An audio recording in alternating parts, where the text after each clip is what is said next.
शाहकोट की सर्द रातों में, जब आसमान पर चमकते सितारे भी खामोश थे, एक खौफनाक खामोशी ने कस्बे के हर कोने को अपनी लपेट में ले रखा था। पंजाब के ज़िले लायलपुर के इस खूबसूरत कस्बे की ज़रख़ेज़ ज़मीनें और घने बागात अपनी चमक खो चुके थे। मिर्ज़ा महमूद बेग, तहसीलदार, अपनी सरकारी हवेली के कुशादा बरामदे में बैठे हुए थे। उनकी उम्र 60 साल थी। चेहरे पर इतनी ताकत थी कि झूठ बोलने वाला भी उनके सामने लब कुशाई ना कर सके, लेकिन दिल में इंसानियत की वो तड़प थी जो बहुत कम अफसरान में देखी जाती थी। उनके सामने एक केस था जो इंसानियत की रूह को झंझोड़ रहा था।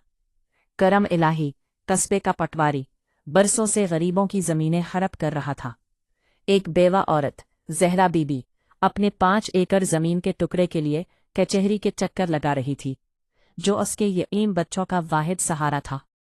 लेकिन करम इलाही का नाम ही करम था और उसके हाथ जुल्म से रंगे हुए थे।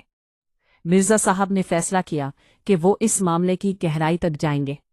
उन्होंने खामोशी से एक मुखबिर को पटवारी के गांव भेजा ताकि उसकी निजी जिंदगी और दौलत के ज़राए का पता लगाया जा सके। मुखबिर की रिपोर्ट लर्ज़खेज़ थी।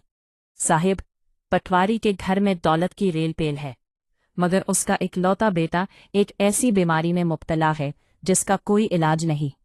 वो सूखता जा रहा है, जैसे मिट्टी अपनी अमानत वापस मांग रही हो।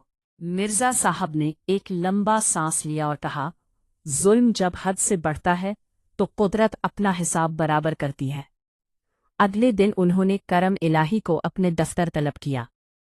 पटवारी जब अंदर आया तो उसके माथे पर पसीना था, हालांकि सर्दी उरूज पर थी।